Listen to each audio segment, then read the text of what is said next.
and welcome to Unsettled JD. Today is day 17 here at the Leatherback Trust Organization here in Costa Rica. So today was another day off for me, but last night we had a turtle and we didn't get back to camp until just after 4:30.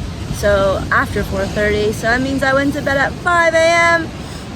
and I was basically tired all day. I couldn't sleep. So I ended up waking up during lunch, ate lunch, and then took another 2-hour nap. Everyone came down to do their excavations. Since it was my day off, I chilled for a bit. That's all I did. And then once I finally got up and out of bed and not lazy, I went down to the restaurant to use the Wi-Fi. Because I am leaving soon, so I need to do some research. So I plan to do some research, and then I ended up talking to my cousin for 2 hours, and then that basically put me until nighttime. And back to the camp I went, where we had dinner, and then it was TV time. So not an exciting day. I slept a lot, but let me give you an in-depth look at the excavation. So the beach is lined from 0 all the way to 14, and it's marked every 25 meters. So that way we know what section. So there's a north and then a south. So we always take the point from the north. So basically when the turtles lay their eggs, they do both and they mark. So then when we do the excavations, we know where they are. So basically how we mostly know how to do the excavation is one of two ways. So the first one is when we do those morning walks, we see the baby tracks on the sand, and then we usually mark it. So we put a circle in, stick in, and then Kayla will check to see which nest it was. So obviously with time and obviously the location as well within the sector.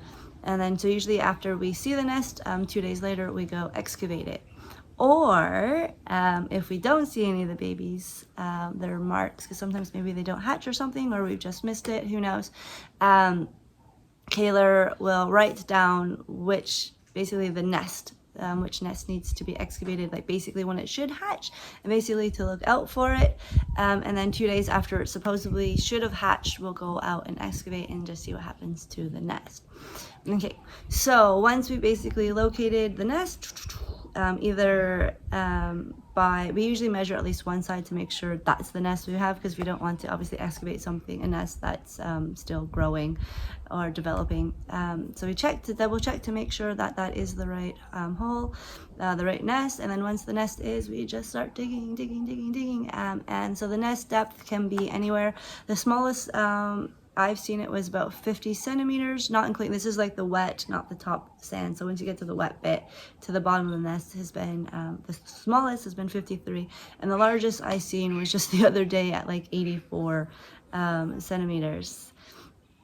So basically they have to kind of be careful, so I don't get to do it. It's all the assistants do it. The volunteers just basically get to count the eggs.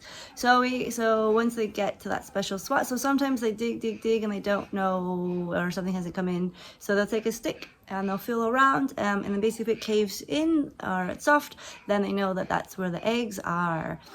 So that's usually when they start digging. So this is the fun part. So once they get to the eggs, they bring them up, and then us lovely volunteers get to then count them. So we usually put so there's different types of developmental with the eggs. So basically if an egg is 50% or more, it's basically, we call it a hatch. So then we do those in tens. So 10, so we can easily count them.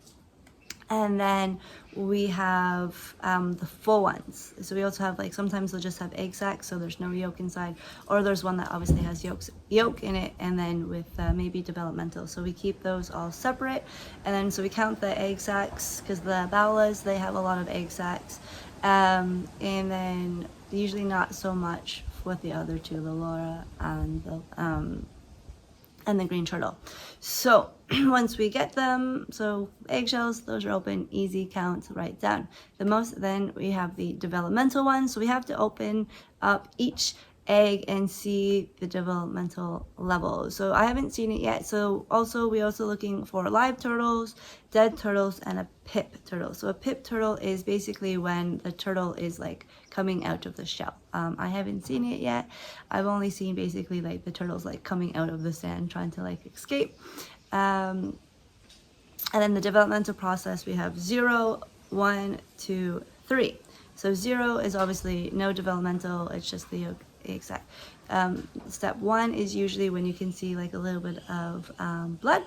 So that way you know that there was something developing, but you don't know. And then 2 is basically the development of it. So you'll see like the fetus, but there's no pigmentation yet.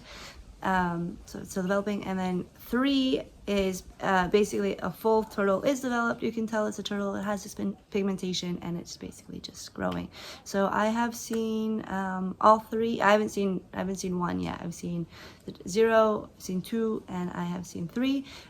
We also found the other day we found a baby turtle with developmental problems. It had basically its brain was growing on the outside, and its eyes were a little bit weird. Yeah, so I've seen pretty much everything. I've excavated all 3 nests. I've done the olive redley. So their turtles are very small, and the eggs are really small. And then I've done the green turtles. I mean, that's normal. It happens all the time. And then I've also done the leatherbacks now. So their eggs are really big, and they don't have a high hatch success rate. So basically, once we are done counting all the unhatched eggs, the egg sacs, the cracked eggs, we then put everything back into the hole that we did, and then fill it up. And that is the in-depth scoop of the...